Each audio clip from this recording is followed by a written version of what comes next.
Hoje a gente mergulha numa ideia, olha, fascinante mesmo, do psicanalista Christopher Bollas. A tese dele é que, lá atrás, há milênios, o pensamento humano meio que rachou em dois.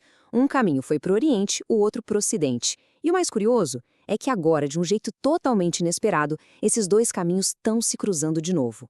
Então, para começar, vamos olhar para essa frase do Bolas. Ela dá o tom, né, a dimensão épica do que a gente está falando aqui. E veja bem, não se trata só de, diferenças culturais, sabe? É algo muito mais profundo. São duas estruturas mentais, duas formas de organizar a realidade que literalmente moldaram o mundo por milhares de anos. E aí fica a pergunta, né? Como é que essa divisão tão antiga ainda bate na gente hoje?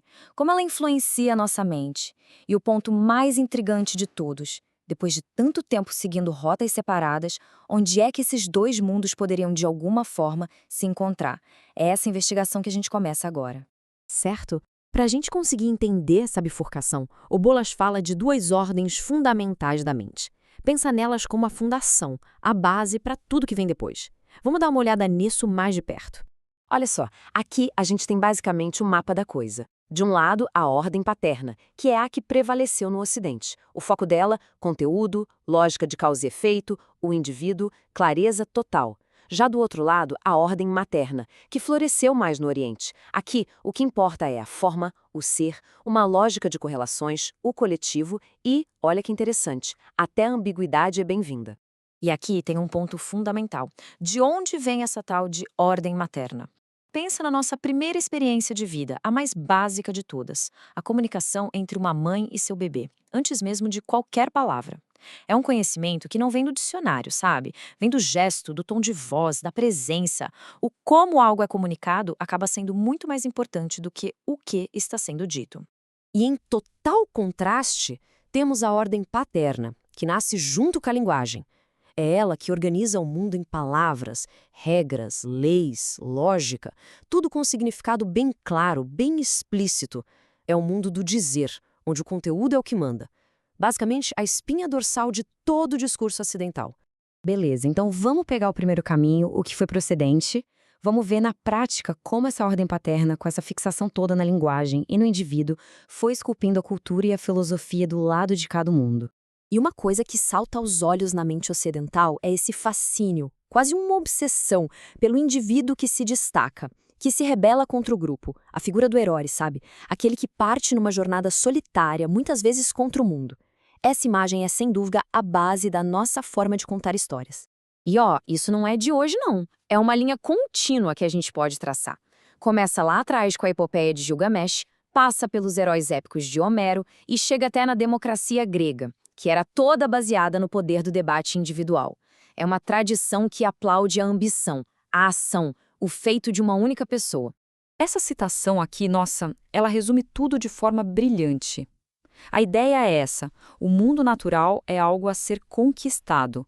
E o ser humano precisa deixar sua marca, fazer algo memorável, heróico. A jornada é para fora, é sobre dominar a matéria e construir um legado que dure mais que a própria vida. Então, para fechar essa parte, o ponto central é esse.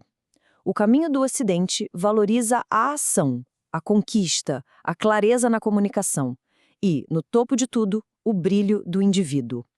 É o heroísmo acima da transcendência. Ponto final. Agora, vamos fazer a outra viagem. Vamos para o leste, para explorar um caminho que cultivou um jeito, nossa, profundamente diferente de simplesmente ser no mundo. No Oriente, a coisa muda de figura. A poesia, por exemplo, vira quase um refúgio sagrado para o eu, mas não um eu que quer se destacar, que quer gritar mais alto. É um eu que busca expressar seu mundo interior, mas sempre em harmonia com o todo, com o coletivo. O exemplo perfeito disso é o I Ching, o livro das mutações. A lógica dele é completamente diferente. Em vez de perguntar por que isso aconteceu, numa linha de causa e efeito, a pergunta do I Ching é: o que este momento significa? Não é sobre o porquê, é sobre o que ele representa. É uma busca por significado no acaso, na sincronicidade. E esse verso do poeta Tu Fu é de uma beleza e precisão absurdas. No ócio, eu me torno real. Escuta isso. O eu verdadeiro não se revela na ação, na batalha, no heroísmo. Ele aparece na quietude, na contemplação, no simples ser. É o exato oposto do ideal ocidental, uma inversão de 180 graus.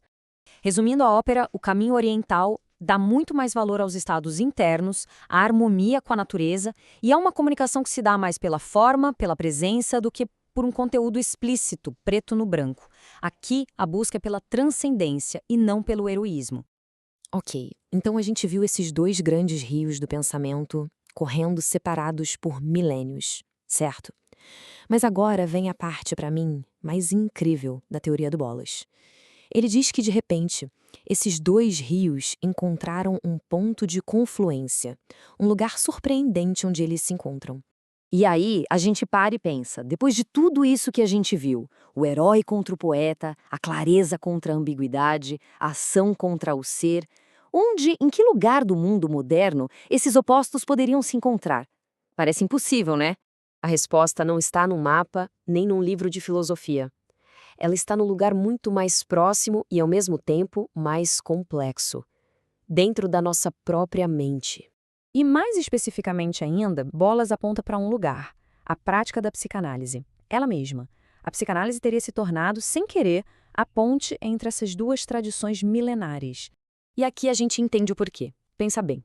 Por um lado, a psicanálise é totalmente ordem paterna. Ela usa a linguagem, a narrativa, a interpretação para entender uma história. Super ocidental, certo? Mas, ao mesmo tempo, ela presta uma atenção imensa à ordem materna. Ao tom de voz, aos silêncios, ao jeito que a pessoa está ali, presente na sala. É justamente nessa mistura, na síntese do dizer com o ser, do conteúdo com a forma, que uma compreensão muito mais profunda do sujeito pode aparecer. E a gente fecha com essa provocação do próprio Bolas. A psicanálise, talvez sem nem se dar conta, acabou promovendo uma reconciliação profunda entre Oriente e Ocidente, dentro do consultório. A questão que ele deixa no ar é como a gente pode entender melhor essa integração tão intrigante e, na maior parte do tempo, inconsciente. Entender isso talvez seja um dos grandes desafios intelectuais da nossa época. Fica aí a reflexão.